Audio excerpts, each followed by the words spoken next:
शांति। 29 अगस्त 2024 के ईश्वरीय महावाक्य।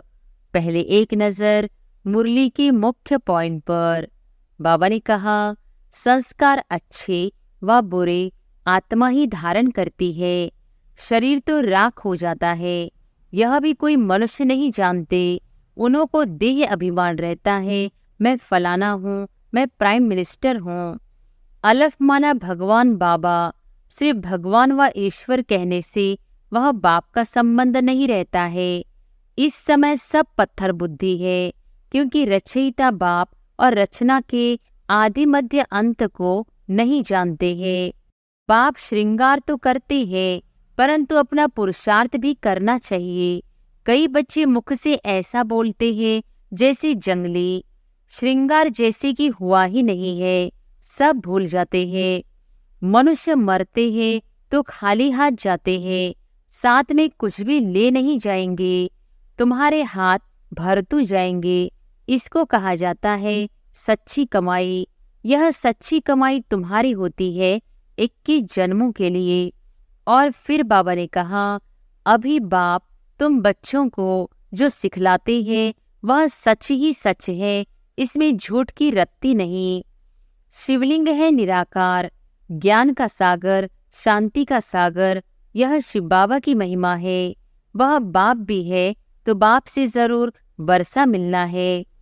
दुख सुख आत्मा भोगती है, परंतु शरीर द्वारा आत्मा निकल जाए तो फिर भला शरीर को कितना भी मारो, जैसे मिट्टी को मारते हो।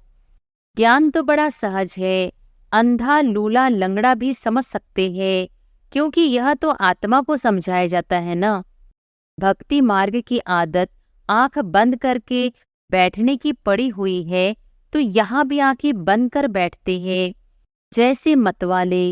बाप कहते हैं आंखें बंद न करो, सामने देखते हुए भी बुद्धि से बाप को याद करो, तब ही विकर्म विनाश होंगे। और फिर लास्ट में बाबा ने कहा, बाप सिर्फ एक का तो गाइड नहीं है, वह तो बेहद का गाइड है। एक को थोड़ी ही लिबरेट करेंगे। बाप कहते हैं मैं सबकी आकर सदगति करता हूँ।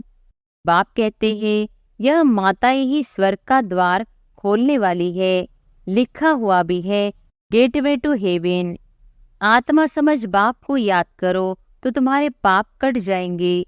सबको एक ही बात सुनाओ कि बाप कहते हैं माया जीत जगत जीत बनो। बाप कहते हैं मामेकम याद करने से मालिक बन जाएंगे और सृष्टि चक्र को जानने से चक्रवर्ती राजा बन जाएंगे। दैवी गुण भी धारण करने हैं। देरी से आने वाले ज्ञान भी थोड़ा सुनेंगे, फिर देरी से ही आएंगे। पत्थर बुद्धियों से बाप को कितना माथा मारना पड़ता है, यह निश्चय होना चाहिए। यह बातें कोई भी साधु संत आदि बता न सके सिवाय एक बाप के। और अब सुनते हैं महावाक्यों को विस्तार से। मुरली का सार। मीठे बच्चे, तुम यहाँ पढ़ाई पढ़ने के लिए आए हो। तुम्हें आंखें बंद करने की दरकार नहीं। पढ़ाई आंख खोलकर पढ़ी जाती है। प्रश्न है, भक्ति मार्ग में कौन सी आदत भक्तों में होती है जो अब तुम बच्चों में नहीं होनी चाहिए? उत्तर है, भक्ति में किसी भी देवता की मूर्ति के आगे जाकर कुछ न कुछ मांगते रहते हैं। उन्हों में मांगने की ही आदत पड़ जाती है। लक्ष्मी के आगे जाएंगे तो धन मांगेंगे, लेकिन मिलता कुछ नहीं। अब तुम बच्चों में यह आदत नहीं। तुम तो बाप के वर्षे के अधिकारी हो। तुम सच्चे विचित्र बाप को देखते रहो, इसमें ही तुम्हारी सच्ची कमाई है। ओम शांति। रूहानी बाप बैठ रूहानी बच्चों को समझाते हैं। यह पाठशाला है, परंतु यहाँ कोई चित्र अर्थात देहधारी को नहीं देखना है। यहाँ देखते भी बुद्धि उस तरफ जानी चाहिए जिसको कोई चित्र नहीं है। स्कूल में बच्चों का अटेंशन हमेशा टीचर में रहता है, क्योंकि वह पढ़ाते हैं तो ज़रूर उनका सुनना है, फिर रिस्पॉन्ड करना है। टीचर प्रश्न पूछेगा तो इशारा करेंगे ना, मैं बताता हूँ। यहाँ है विचित्र स्कूल, क्योंकि विचित्र पढ़ाई है जिसका कोई चित्र नहीं है। तो पढ़ाई में आंखें खोलकर बैठना चाहिए ना। स्कूल में टीचर के सामने कभी आंखें बंद करके बैठती है क्या? भक्ति मार्ग में हीरे हुए हैं आंखें बंद कर माला जपना आदि। साधु लोग भी आंखें बंद करके बैठते हैं। वह तो स्त्री को देखते भी नहीं है कि कहाँ मन चलायमान न हो जाए। परंतु आजकल जमाना है तमोप्रधान। बाप तुम बच्चों को समझाते हैं, यहाँ तुम भला देखते हो शरीर को, परंतु बुद्धि उस विचित्र को याद करने में रहती है। ऐसा कोई साधु संत नहीं होगा जो शरीर को देखते याद उस विचित्र को करे। तुम जानते हो, इस रथ में वह बाबा हमको पढ़ाते हैं। वह बोलते हैं, करती तो सब कुछ आत्मा ही है, शरीर तो कुछ भी नहीं करता। आत्मा सुनती है, रूहानी ज्ञान व जिस्मानी ज्ञान सुनती सुनाती आत्मा ही है। आत्मा जिस्मानी टीचर बनती है। शरीर द्वारा जिस्मानी पढ़ाई पढ़ते हैं, वह भी आत्मा ही पढ़ती है। संस्कार अच्छे व बुरे आत्मा ही धारण करती है। शरीर तो राख हो जाता है, यह भी कोई मनुष्य नहीं जानते। उन्हों को देह अभिमान रहता है, मैं फलाना हूँ, मैं प्राइम मिनिस्टर हूँ।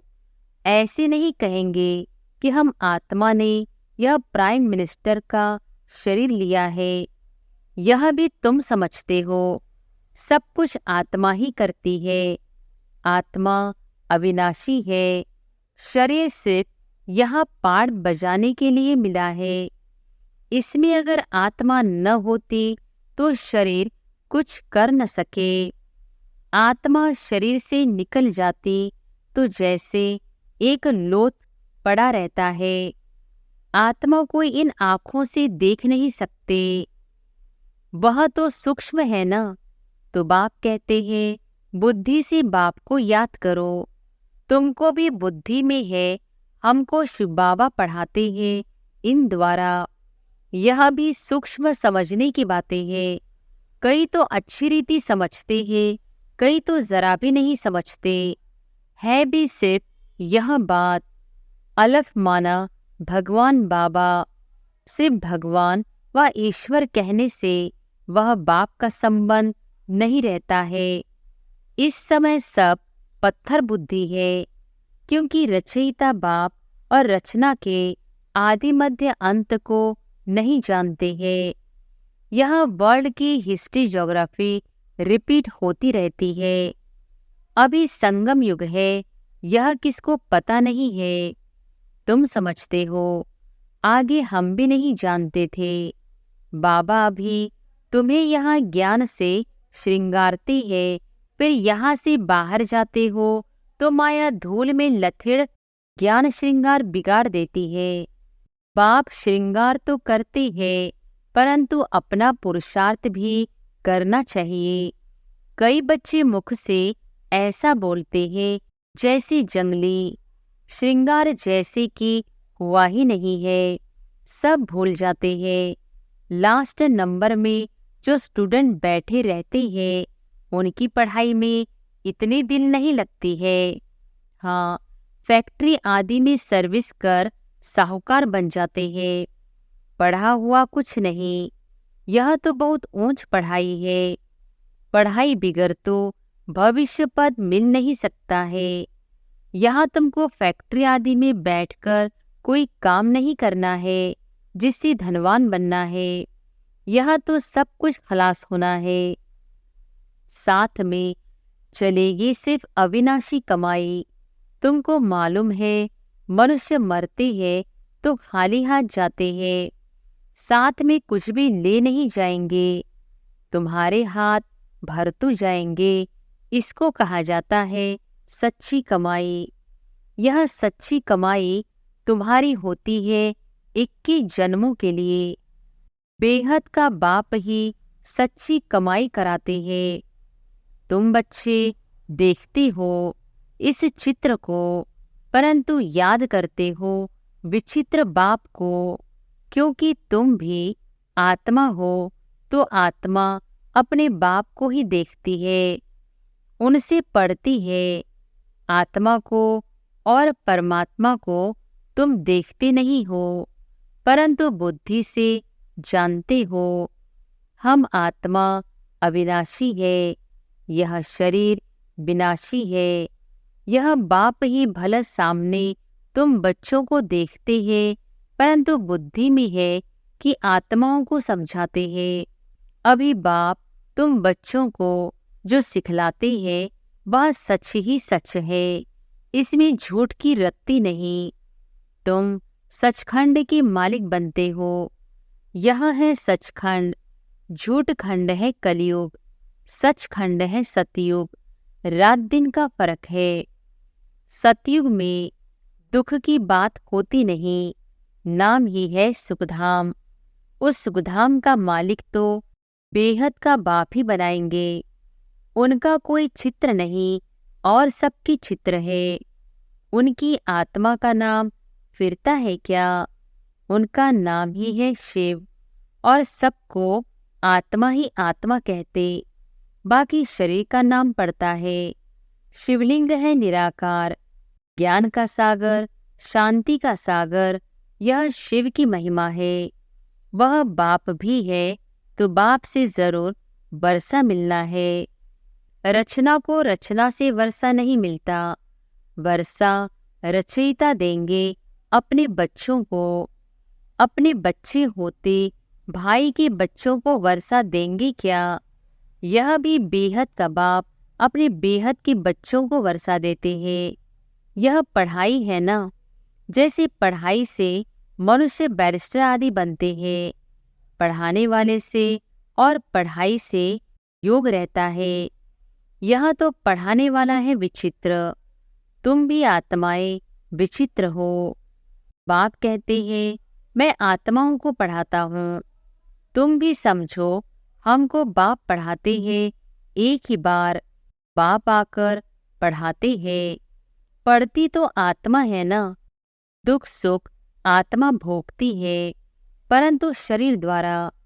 आत्मा निकल जाए तो फिर भला शरीर को कितना भी मारो, जैसे मिट्टी को मारते हो। तो बाप बार बार समझाते हैं अपने को आत्मा समझ, बाप को याद करो। यह तो बाबा जानते हैं, नंबरवार धारणा करते हैं। कोई तो बिल्कुल जैसे बुद्धू है, कुछ नहीं समझते। ज्ञान तो बड़ा सहज है। अंधा लूला लंगड़ा भी समझ सकते हैं, क्योंकि यह तो आत्मा को समझाया जाता है ना। आत्मा लूली लंगड़ी नहीं होती, शरीर होता है।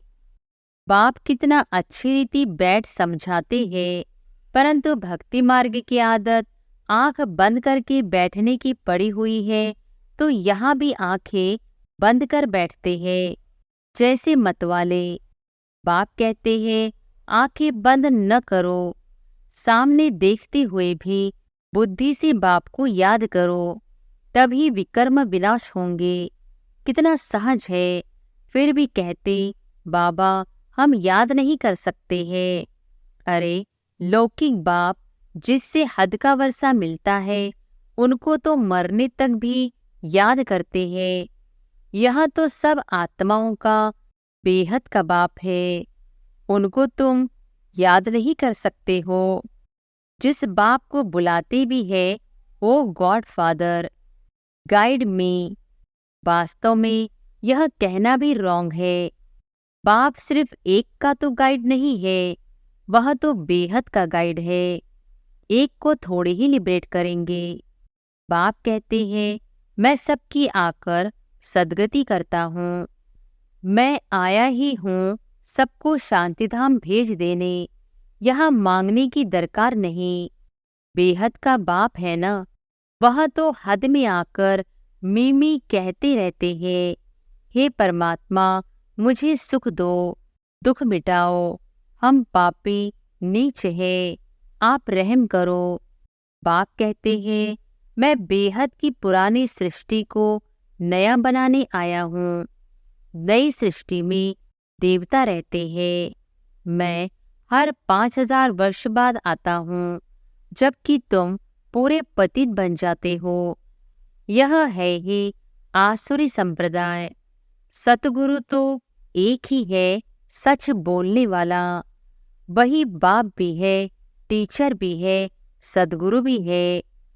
बाप कहते हैं, यह माताएं ही स्वर्ग का द्वार खोलने वाली है। लिखा हुआ भी है, गेटवे टू हेवन, परंतु यह भी मनुष्य समझ थोड़ी सकते हैं। नरक में पड़े हैं ना, तब तो बुलाते हैं। अब बाबा तुमको स्वर्ग में जाने का रास्ता बताते हैं। बाप कहते हैं, मैं आता ही हूँ पतितों को पावन बनाने और वापिस ले जाने।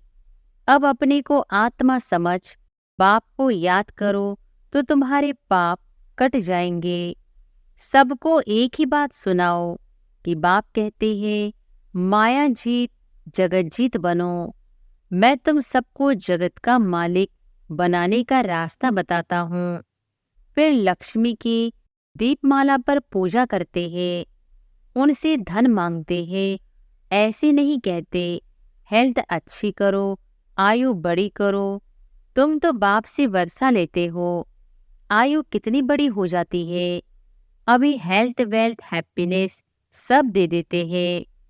वह तो लक्ष्मी से सिर्फ ठिकरियाँ मांगते हैं, वह भी मिलती थोड़ी है। यह एक आदत पड़ गई है। देवताओं के आगे जाएंगे भीख मांगने। यहाँ तो तुमको बाप से कुछ भी मांगना नहीं है। तुमको तो बाप कहते हैं, मामेकम याद करने से मानिक बन जाएंगे और सृष्टि चक्र को जानने से चक्रवर्ती राजा बन जाएंगे। दैवी गुण भी धारण करने हैं, इसमें कुछ बोलने की दरकार नहीं रहती। जबकि बाप से स्वर्ग का वर्षा मिलता है। अभी तुम इनकी पूजा करेंगे क्या? तुम जानते हो हम खुद ही यह बनते हैं, फिर इन 5 तत्वों की क्या पूजा करेंगे? हमको विश्व की बादशाही मिलती है तो यह क्या करेंगे? अभी तुम मंदिर आदि में नहीं जाएंगे। बाप कहते हैं, यह सब भक्ति मार्ग की सामग्री है। ज्ञान में तो है एक अक्षर, मामेकम याद करो। बस याद से तुम्हारे पाप कट जाएंगे, सतोप्रधान बन जाएंगे। तुम ही सर्वगुण संपन्न थे, फिर बनना पड़े, यह भी समझती नहीं। पत्थर बुद्धियों से बाप को कितना माथा मारना पड़ता है, यह निश्चय होना चाहिए। यह बातें कोई भी साधु संत आदि बता न सके सिवाय एक बाप के। यह कोई ईश्वर थोड़ी है, यह तो बहुत जन्मों के अंत में है। मैं प्रवेश ही उनमें करता हूँ जिसने पूरे 84 जन्म लिए हैं। गावड़े का छोरा था, फिर श्याम सुंदर बनते हैं। यह तो पूरा गावड़े का छोरा था, फिर जब कुछ साधारण बना तो बाबा ने प्रवेश किया, क्योंकि इतनी भट्टी बननी थी। उन्हों को खिलाएंगे कौन, तो जरूर साधारण भी चाहिए ना। यह सब समझने की बातें हैं। बाप खुद कहते हैं, मैं इनकी बहुत जन्मों के अंत में प्रवेश करता हूँ। जो सबसे पतित बना है, फिर पावन भी वही बनेंगे। 84 जन्म इसने लिए हैं। ततत्वम एक तो नहीं, बहुत है ना। सूर्यवंशी चंद्रवंशी बनने वाले ही यहाँ आते हैं नंबरवार पुरुषार्थ अनुसार, बाकी ठहर नहीं सकेंगे। देरी से आने वाले ज्ञान भी थोड़ा सुनेंगे, फिर देरी से ही आएंगे। अच्छा, मीठे मीठे सिकिलधे बच्चों प्रति मात पिता बाप दादा का याद प्यार और गुड मॉर्निंग। रूहानी बाप के रूहानी बच्चों को नमस्ते। धारणा के लिए मुख्य सार। पहली पॉइंट, बाप जो ज्ञान श्रृंगार करते हैं उसे कायम रखने का पुरुषार्थ करना है। माया की धूल में ज्ञान श्रृंगार बिगाड़ना नहीं है। पढ़ाई अच्छी रीति पढ़कर अविनाशी कमाई करनी है। दूसरी पॉइंट, इस चित्र अर्थात देहधारी को सामने देखते हुए बुद्धि से विचित्र बाप को याद करना है।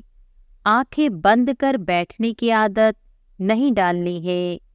बेहद के बाप से कुछ भी मांगना नहीं है। वरदान है, समय के महत्व को जान, फास्ट सो फर्स्ट आने वाले तीव्र गति के पुरुषार्थी भव। समय के महत्व को जान, फास्ट सो फर्स्ट आने वाले तीव्र गति के पुरुषार्थी भव। अव्यक्त पाठ में आई हुई आत्माओं को last so fast, fast so first आने का वरदान प्राप्त है। तो समय के महत्व को जान, मिले हुए वरदान को स्वरूप मिलाओ। यह अव्यक्त पालना सहज ही शक्तिशाली बनाने वाली है। इसलिए जितना आगे बढ़ना चाहो बढ़ सकते हो। बाप दादा और निमित्त आत्माओं की सर्व के प्रति सदा आगे उड़ने की दुआएं होने के कारण तीव्र गति के पुरुषार्थ का भाग्य सहज मिला हुआ है। स्लोगन है, निराकार सो साकार के महामंत्र की स्मृति से निरंतर योगी बनो। अच्छा, ओम शांति।